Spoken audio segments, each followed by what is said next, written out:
Well, that was an exhilarating break after an exhilarating game that lasted 16 minutes. Let's hope game number 2 is What does that longer. word mean? I don't know what that word means. It means pretty much the opposite of how I stated it. Exhilarating is usually exciting. 16 minutes of a contest, not exactly my favorite. I mean, if it was like Marvel, right? 16-minute game of Marvel, I'm down. I mean, at that point, I mean, how many characters do you need? 3 plus, what do you have, 6 on each squad?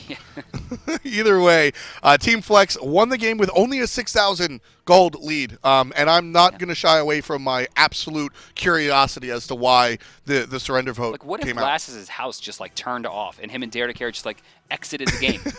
I mean, I don't agree, and I am expecting some absolute huge shift coming into game number 2. Yeah. Because if you're going to surrender that game, 6,000 gold deficit, if you're going to surrender that game, you have noticed a huge flaw that you are going to change in game number 2. Maybe it's in the game, maybe it's in picks and bans as we go into it right here. And hopefully Squirtle Squad will turn things around, because as I said, I mean, I'm not going to shy away from the fact that I was unhappy with that decision.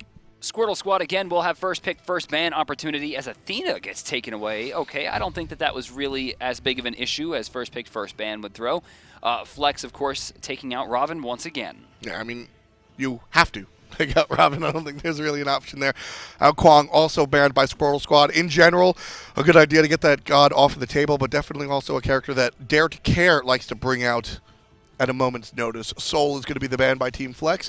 Do we see the Isis first pick, which I admittedly did not hate? No, there's no way. Janus was such a good pick for them. Oh, Khepri's in. Yeah, Khepri. Go Khepri. Sure. That means Flex will likely pick Geb. I would assume not here. They'll wait until third pick. This is probably going to be Janus Chiron or Janus Thor, as we saw last time. Here's my question: How do you like Thanatos in Season 3, Diem, Brandon? He's good. I mean, especially when you put him against Khepri. That's exactly, because the executes immediately come to mind when I see Khepri, and Thanatos is a playable character in Season 3. Daretocare has a Thanatos as well, so we might get to see that character come out. Janus being picked up by Lassiz a second time is an issue for me. Why? I mean, for Squirtle Squad. Oh, absolutely.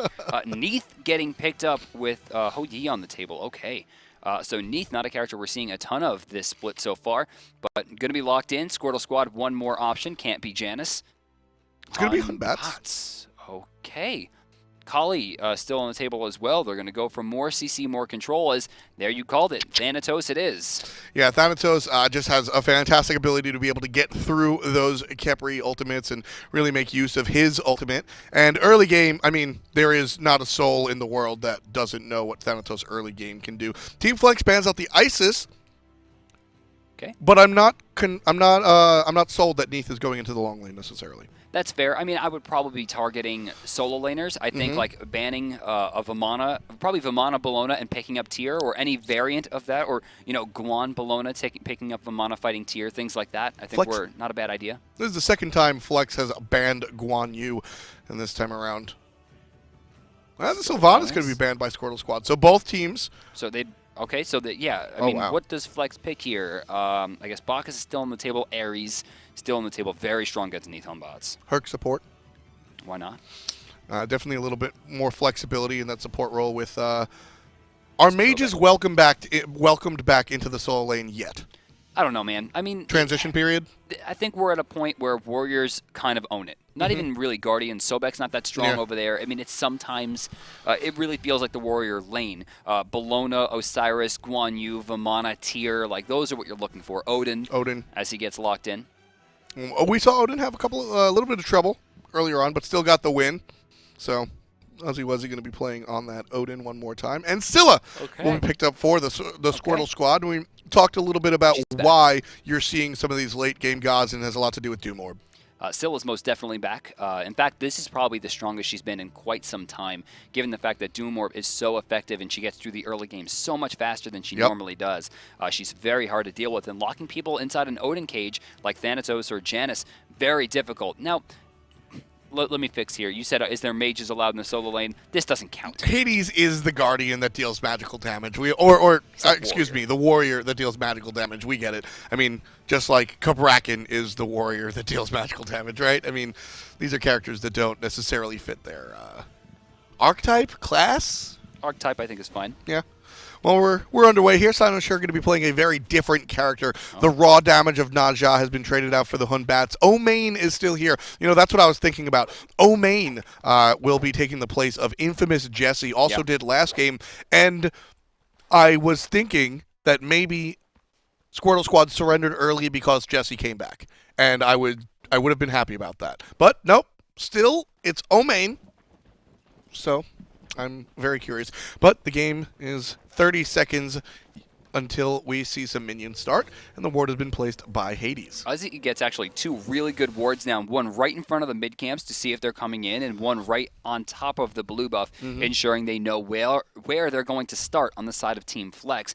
This should give Uzzy's team enough opportunity to go for the early mid camps into blue for maximum efficiency. But do Daretocare and Mattypocket want to be overly aggressive and find themselves in the enemy jungle, given that they are playing a Thanatos with a red pot? I would really like to see the blue team, by the way, start on left side mids instead of going for these back camps. They could have done mids to red. I think would have probably been their best bet. Given the fact that Scylla can't hit both camps efficiently, I think they're going to waste a little bit of time doing those back camps. Right camps, I think, went to red, and smartly it looks like Odin and Hunbots decide they're not going to take the chance to try to fight into Thanatos at level 1.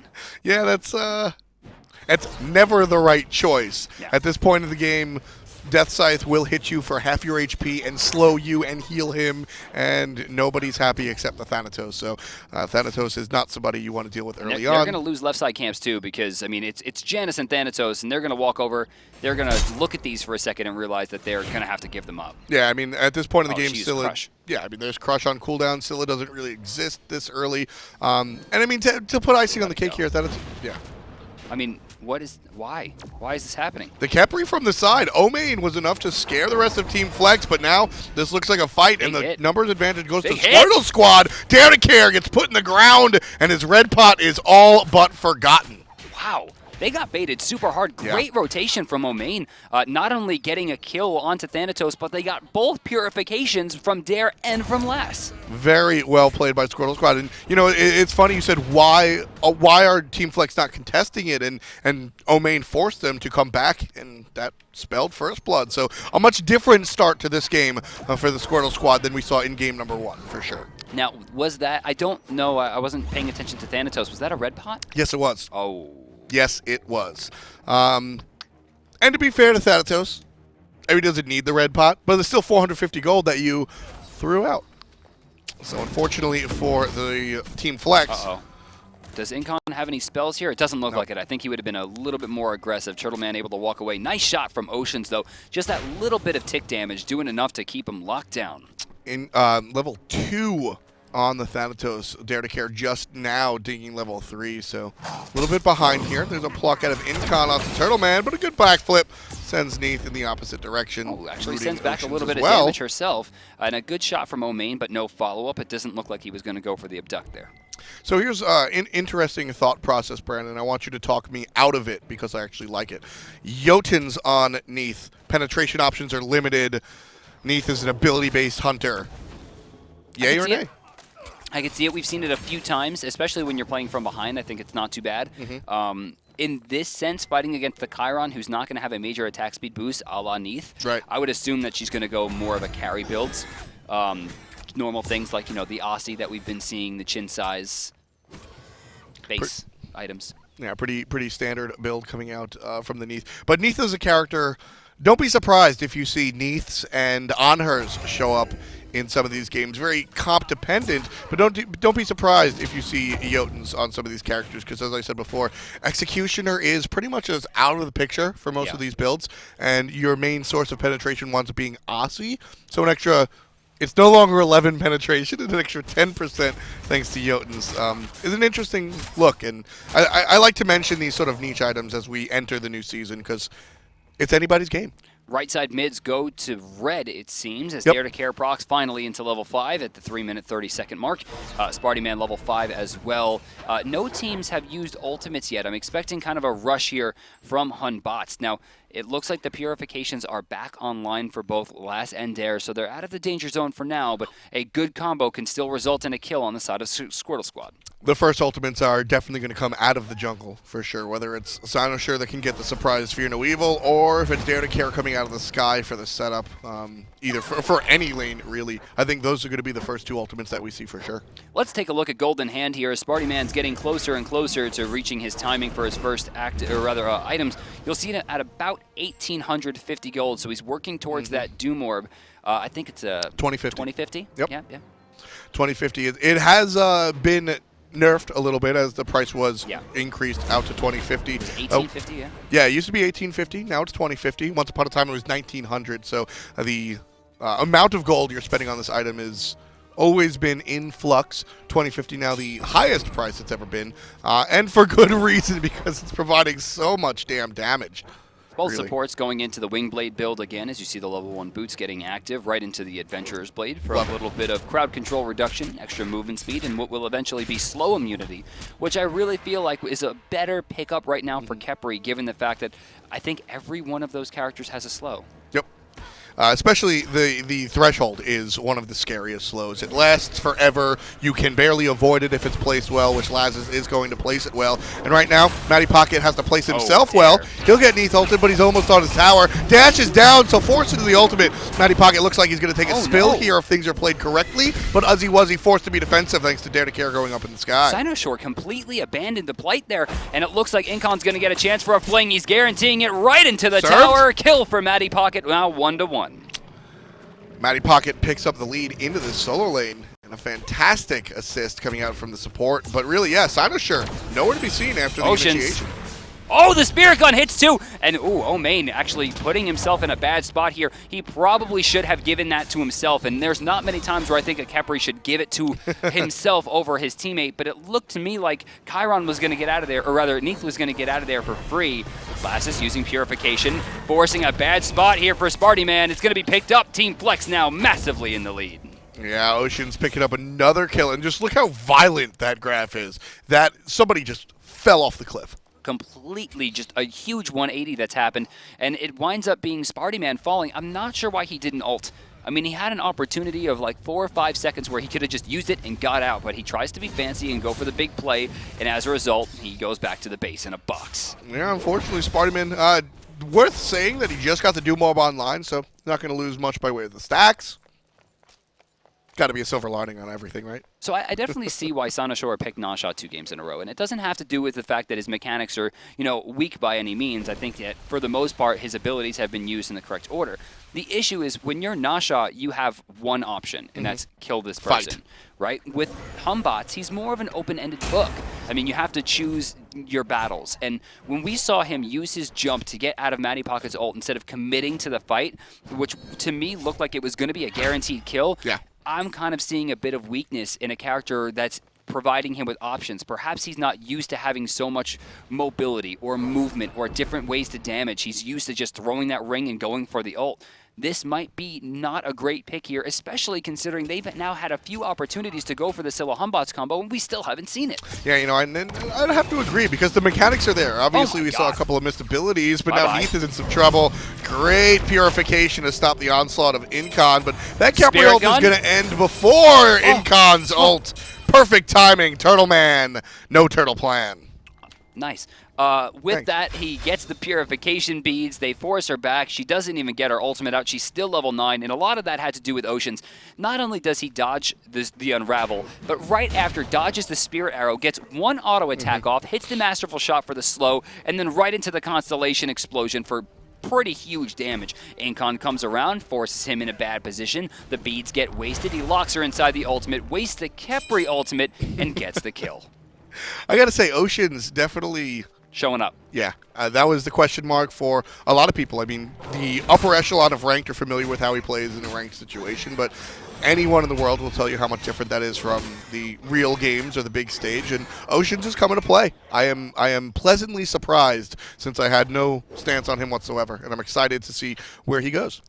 The first kill goes to the Squirtle Squad, but ever since, Team Flex has controlled not only the scoreboard, but the map as well. Oh, yeah. Vision control, map control in terms of objectives. They just invaded the right side and got the pigs. They're 1,500 gold and 3,000 experience. They're senior at this stage of the game, and a lot of that is showing the veteran understanding of the game coming out from players like Lassiz and Daretocare and Mattypocket. And on the other side, it's seeming more like an amateur play, a team that is more suited for this type of tournament, and it seems like they had a bad dice roll having to go up against these guys in the semifinals. Which, you know, it's curious to me because Squirtle Squad, the beginning of last game, and earlier on in the tournament, I'm watching this chase, but I think she'll generally be fine. What is... And Fling. Oh my god! Oh, that's Khepri. Yes, as you can see, Khepri is in the base, unable to ultimate the Neith, who just got destroyed. I mean, that Neith just got hit so hard we got shaken back to the fountain along with her. That was a story right there, as far as that kill is concerned. And I mean, that... Did he get those? Yes, he did. It looked like he got those.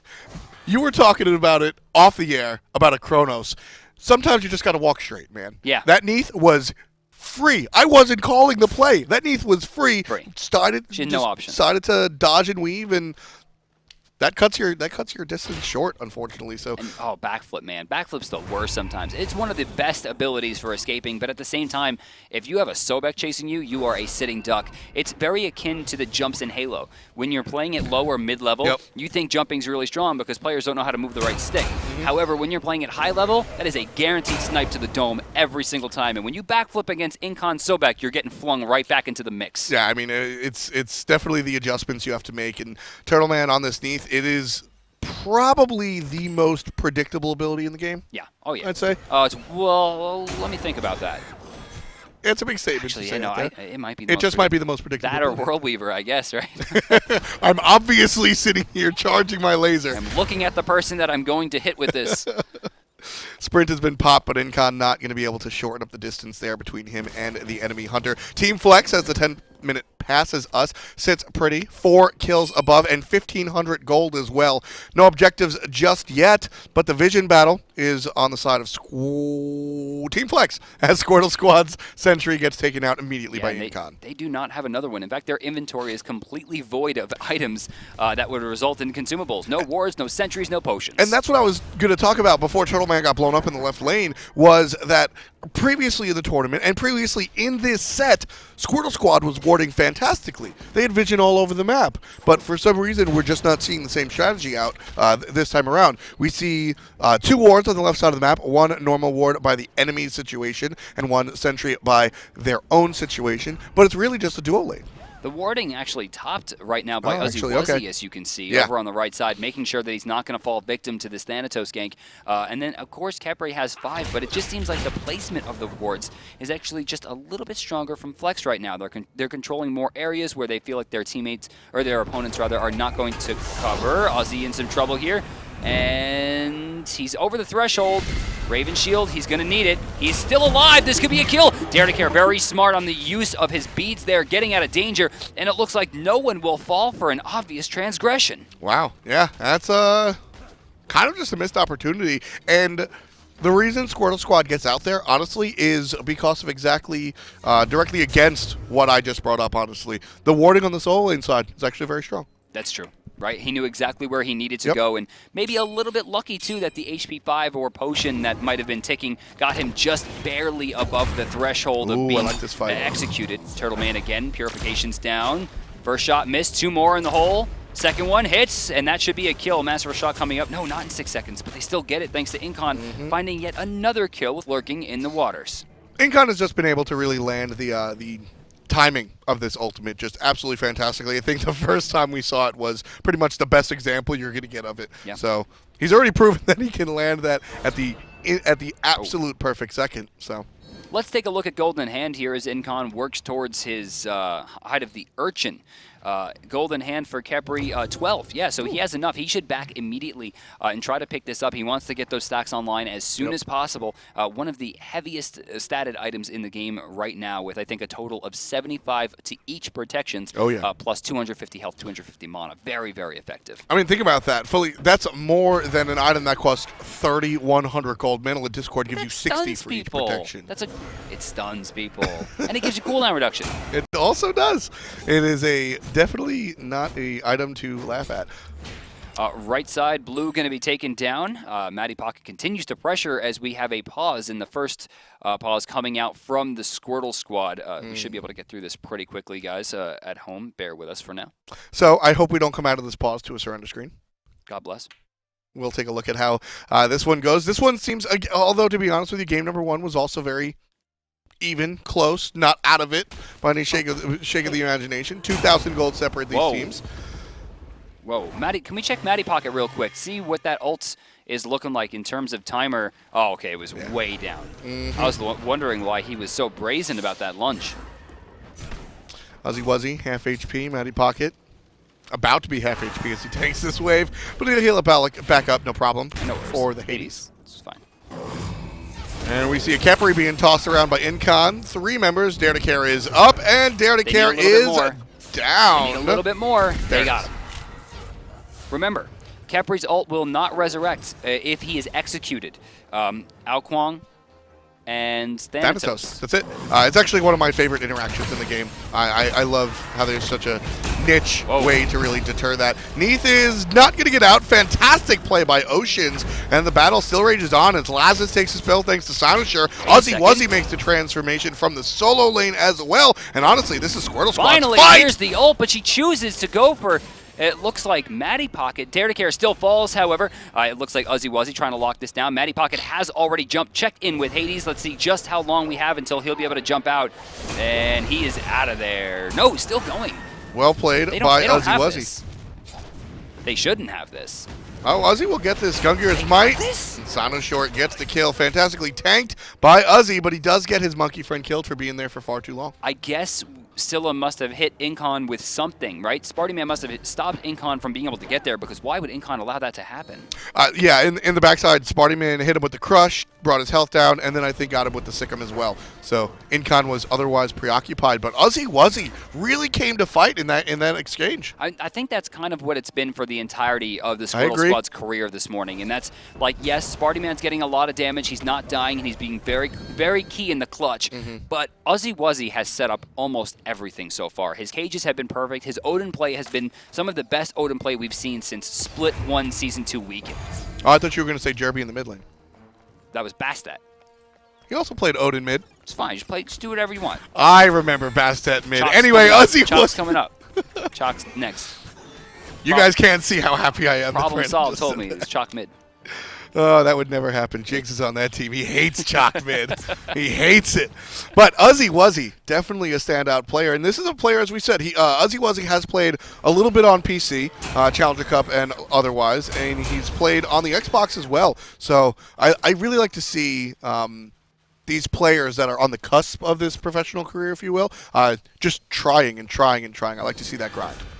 I feel like Uzzy has a lot of potential. I super agree. I think that Uzzy and Spartyman can walk away from this tournament and almost take this as a... You and I have what we call like talent reels, right? You have sort of your highlight reel. These guys take this tournament and say, hey, anybody want to join us? Gars, hello? Gars, you out there? Gars, PBM, Madman Mark, Meerkat. There's a bunch of free agents out there that have yet to show their face here in between relegation. Flex and Problem Solved, whoever loses this week and doesn't get into the relegations, I really feel is going to have a much harder tournament next week when some team gets formed of all these superstars that are still free agents. Because, I mean, that's the last chance for now. You know what? Mid and solo are some of the harder roles to fill, actually. Yeah. Come to think about it here in North America. I would say Bickham, Meerkat, Uzzy are probably, Uzzy's obviously on a team, but are probably like the people that I'd be looking towards for next week. For sure. And Spartyman definitely on the short list of mid-mages, of mid-players. You know, Chalk might sneak in there. But definitely on the short list of... Did you say Chalk? You said Chalk? Hello? Gold Fury getting started up here. Flex has an opportunity to extend their lead, and it doesn't look like anyone has an idea this is happening aside from Neith, and it will be a too little, too late situation as they do not sniff it out in time. Another clean. Oh, what was that? Oh, that was a lot of gold they just earned. 3,000 gold lead for Team Flex. That's what the surprise Gold Furies do. They oh wow. I'm still surprised. UzzyWuzzy now caught under the situation of Mattypocket's ultimate, but generally, I thought he was fine with just Lassiz here, but with Incon and Dare here, jumped over the ultimate out of the Thanatos, but got hit by the portal, and that should secure the life of How many shields this guy got? Well, jeez. UzzyWuzzy still alive? Not so quite. Lassiz so close. No. A good effort. Not only, I mean, like, they actually got the kill over on the left side, which is great. I mean, they need to try to make those wins back, but he got through the Pillar of Agony, Hovering Death. Incon came over there with pretty much everything. I mean, now he dodged an unstable vortex, multiple portals. That was incredible. This is actually really, really, really funny to me, Brandon, because Incon loves my old phrase, the stuff after the stuff. You know what they did there? They got the stuff before the stuff. They took the Gold Fury out so that when they showed 4 people deep on the right side, there was no opportunity for Squirtle Squad to capitalize. Exactly. That was the game plan. After they get the kill, they see that Oceans is in trouble. They rush down the tower, they take the boars, they take that side of the jungle, and they're making sure they're maximizing their efficiency here. They extend their lead from 26 to what looks like about 3,500. Wow. So a 900 gold win, even losing Oceans in the fight. Yeah, big swing. And that right there, that play right there, taking the Gold Fury out before showing 4 people deep on the solo lane, that's the veteran play. That's the play you make from that's what your experience shows you and gives you after playing in the SPL for so many literally years at this point. That's what that does for you. And yeah, poor Janus. I think for me, Squirtle Squad is going to hit a wall here, and I don't think this game is going to last too much longer with it going in their favor whatsoever. Sure. And that's because, you know, this is something I always talk about. Laning phase is easy. Laning phase, when you practice, when you play ranked, you get to play it every single game. It's getting to team fight phase, and learning how to objective efficiently is going to be very difficult. And there's not a single person on Team Flex, aside from Oceans, who is made to just sit in lane and just soak experience, who doesn't know that phase of the game at a professional level. And that's really, exactly, Squirtle Squad might hit a wall here because it's that transition, and you actually see that a lot, and you can take that as you watch lower-end teams play. They have trouble ending the game. So you'll just see these 50-minute battles of both teams going back and forth. Does that sound familiar, Brandon? I was looking at the Jade Mountain helmet. Yes. Can we hover on Hades here? Dynasty Plate helmet, excuse me. I always mix those up. So magical power, magical protection, a little bit of pen. Not too bad, especially considering he went into cooldown boots. Lassiz going to take a rather strong nice play. Wow, really good play. He's still going. Beautiful Sanctuary, and Cynosure is completely out of position, but oh my god. Beautiful play. Resurrected. Now it's going to be Ohmayne in trouble. He's trying to find a way out of this. He's not going to get it. Still picked off. All 5 members of Flex still here as 4 locked in the cage. This is trouble for Turtleman if Sobek gets that pluck. But Turtleman just launching off those basics long enough for that Odin cage to come down, and Team Flex now look at this. shoving the mid lane. They're going to try to do this, all the while Lassiz knows that he can't be in this fight safely, rotates over towards the right side to continue pushing and getting experience, ensuring that the tower won't be in danger and that the experience isn't wasted. He comes back over now in an attempt to help Incon. It looks like will keep him safe. The mid tower will fall, and a good amount of experience earned across the board. Mattypocket played that team fight perfectly. Yeah.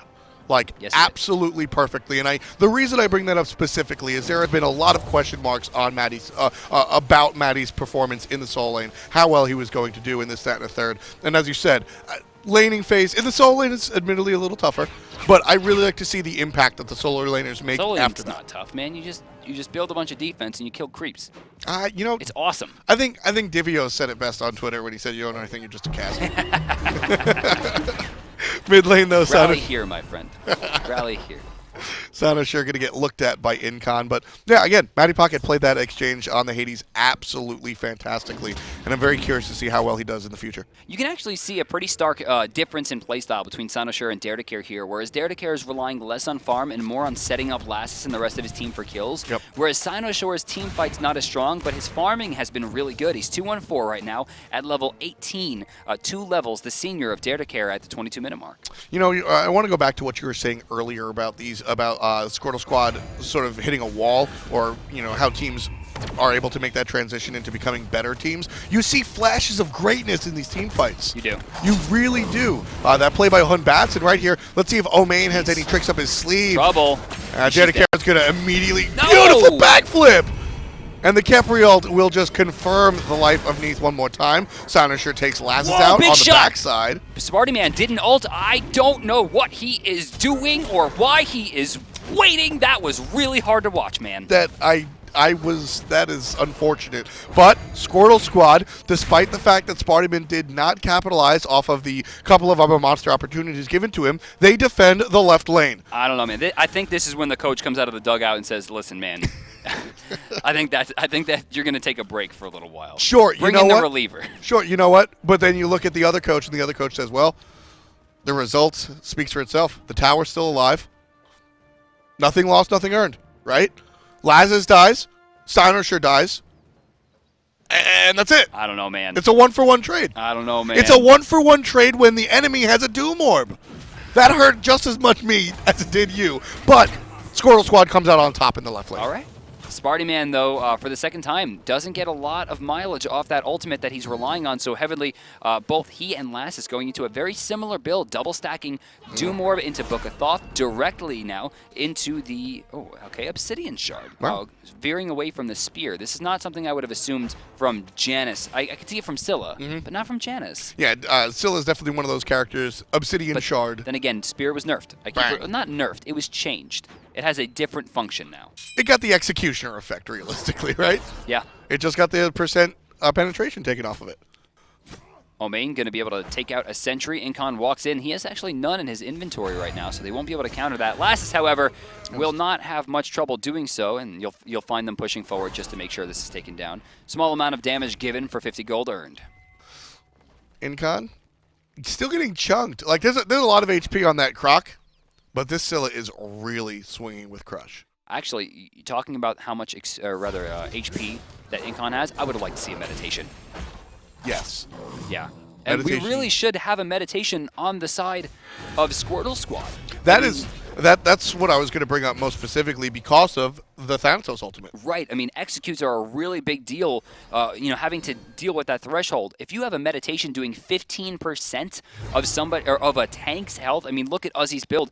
There's health on Wingblade, there's health on Mail of Renewal, which he's building, there's health on the bulwark. I'm sure there's going to be more health to come later. I mean, instead of going that blink, he could have healed someone for probably 400, 500 health. Exactly. I mean, that's another reason. Now, that's not the reason that Guan Yu was banned, because Guan was also banned in game number 1, but that's also why we don't see Guan here. Daretocare to the sky. Doesn't have an execute here. Nah, he was forced into the sky. He doesn't really have an opportunity to play aggressively here either. Squirtle Squad do notice that they've chased the juggler out of the picture, and they want to push the envelope. Blink but is ready. Incon walks out the right side, and Gold Fury being aggressed on by Blue. Blink is ready. Mattypocket going to be looking to get a huge Pillar of Agony. Oh, he should take his run pretty soon, but his health isn't full precisely. He's fine. If he makes this play, Mattypocket is still fine. Incon is going to... Locked in. Ooh, that's going to be a dead Croc if he plays it right. There it Got is. him. Turtleman with the basic to secure it. And there's the Pillar of Agony coming out of Mattypocket. Collects 2 players underneath it. Lassiz just barely misses. Look at the shot from Ocean right through the choke point. Oceans has been on fire with those ultimates. Finishes off the better part of the double kill. And now Flex looks directly at Gold. That was incredible because Lassiz shoots this spirit gun through the X-axis, forcing them to take a few steps back towards the enemy team stuck in this choke point. And while they all step back in the same direction to avoid this obviously lethal spirit gun, you see Oceans just drilling down the Y-axis. In the back line, Daretocare looking for the kill. It looks like Spartyman will be able to escape, but not for too much. He does stay alive. Gold Fury falls, and another fight lost for the Squirtle Squad. I'm really, really starting to enjoy watching Oceans play this game. What is this now? Does he got this? Does he got this? Oh, that's gotta hurt. How long on Sacred Monkey? Daredecare's here, silenced, and forced him away. Lass is still alive. That's why people hate Janus. That was a shame. That was played nigh perfectly by Cynosure. And just can't get it. They're getting a little, I think the tunnel vision is starting to kick in deep here. And the abduct is down. The escape is removed from Ohmayne, and he's locked inside. Cynosure forced to jump away as the Khepri ult gets burned. Mattypocket stuck inside the cage, and it's going to be Ohmayne to fall. It's going to be Cynosure to fall as well. And trying everything he can, using all of his defensive measures. Uzzy now in a bad position. 7, 2, and 6 on the Horseman. Incon gets to hit around the corner like he's in Wanted. Up in the sky is Daretocare, and that's going to be a dead UzzyWuzzy. Not quite. UzzyWuzzy winds up living. Oceans still finds a kill off screen, but it's answered by Turtleman. A little bit off the mark there as Lassiz doesn't quite cover the option either. Incon moving forward. Another Raven Shield continues to bait. They're going to have to give this one up as we see Neith backflip into what seems like certain death. She's trying to outbox, but it's going to be Janus coming from the back line. Unstable Vortex for the cleanup, and a 4 for 1 exchange again in favor of Flex. And that right there shows you anybody that has ever doubted the fact that these games can be just as much mental as they are physical. Right there. That is a huge swing. Team Flex now lead by 8,000 gold because someone got frustrated. Oh, I mean, Cynosure throws a Sacred Monkey. It hits the Elemental. He's hoping it's going to bounce to Janus. It bounces to the Fire Giant. He takes a few hits. He decides, I'm all in at this point. Yeah. I got to go for this. And Janus is just running around in circles, laughing at him while he attempts to... Walking through walls. Yeah, I mean, he's attempting to cut the fin off a fish. Like, it's just not going to work. And then all of a sudden you walk into a situation where there's an entire team looking at you. That very unfortunate situation for the Squirtle Squad, man. And Ohmayne, I think, shared in the frustration as he goes for the abduct, his only escape measure, and just gets caught. Rough stuff for Squirtle Squad as they trail by 8,000 at the moment, just about underneath the half-hour mark in game number 2. This is the best of 3, folks, and if you're just joining us, we'll give you a little bit of background. This is Phase 1 of Relegations. So far, Team Flex has definitely got the best of these 3. The first game was a 16-minute surrender. This has been a 30-minute lesson, and I think better in play as Cynosure gets sent back again. No Unstable Vortex will miss, but he jumped directly into Incon's damage. An ultimate wasted there. Not sure what Cynosure was going for. He walks into the portal and will fall into another death. That's his 4th death for the last one, or rather 3rd death for 1 kill in the last 15 minutes. Fire Giant now has a little bit of company in his little hovel. And Neith is on the wrong side of the map, notwithstanding her ultimate is still available. Incon barely dodging that one as Uzzy attempts to make his famous play. Once again, flung back, Raven Shield already burned.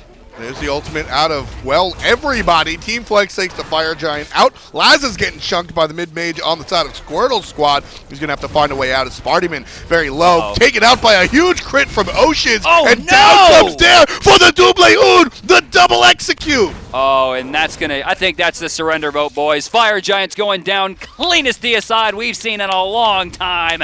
Team Flex wipes them very cleanly. We'll move on to the Phoenix and right side, and they're likely going to close out the set as we're only going to see Cynosure in the next couple of seconds, and history is speaking not in his favor. This is game right here. Squirtle Squad did what they could, but Team Flex ultimately in game number 2 really showed just how strong and how tenured they are. Not going for the win, though. Really? Team Flex going to go ahead and clear out these lanes. Want to play it safe. They had 3 purifications and a sanctuary up, afraid of a Hunbots who has not been able to do very much since the beginning. But not even going for the mid-Phoenix.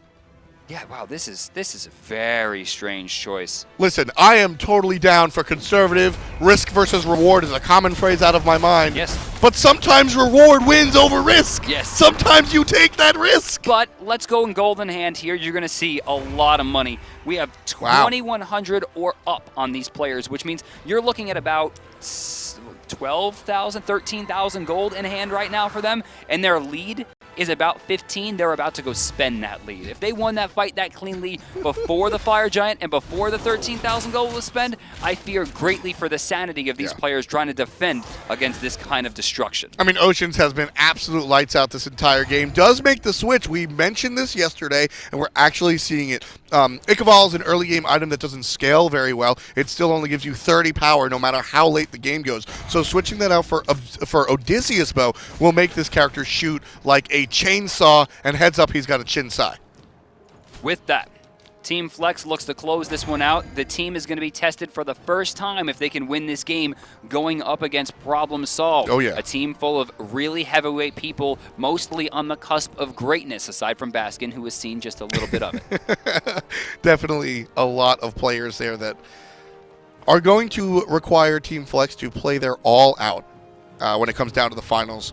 But again, yeah, I was well. Thank you very much. You read my mind. I was actually just going to bring up the Crusher. So normally we don't usually see this second swap out, but Oceans is already doing enough damage. The Oboe combined with the Chins is going to be his main source of damage. So the Crusher is just there to confirm that these Phoenixes are going to fall like wet paper towels. And if he can actually juggle a few shots onto the Phoenix and a few shots onto players without letting the stacks drop, I mean, can we hover over the Crusher? This is not the item that was laughable in Season 1. Right. That is 10% attack speed and penetration for 5, stacking 5 times. Wow. Let's actually hover onto Chiron real quick, if you wouldn't mind, just by clicking him. We want to see those stats.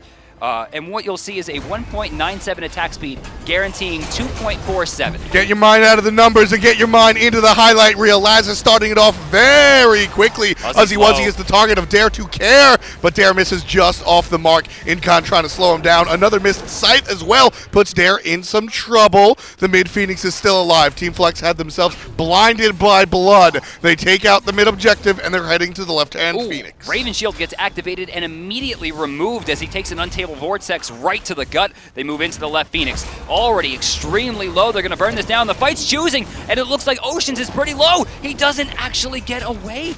They wind up getting one, but Mattypocket taking out Spartyman in the back line. Stuck inside the cage, but a beautiful resurrection from Ohmayne, but he's sticking around. He's too low for this. UzzyWuzzy gets tossed back into his own cage and jumps out as quickly as he got there. 3 members for Team Flex still aggressing onto the lone Odin, while Khepri's being chased by Lassiz, who's getting smoked by the monkey. Ultimate overhand. Lassiz can't make it through the wall, and Squirtle Squad playing defense. But the entire time they're chasing, the Spire minions are burning down the Titan. You see it's already at about 30%. Daretocare diving inside the fountain, trying to keep himself alive. Doesn't quite do it. 2 against the Titan. Mattypocket trying to fight against 2.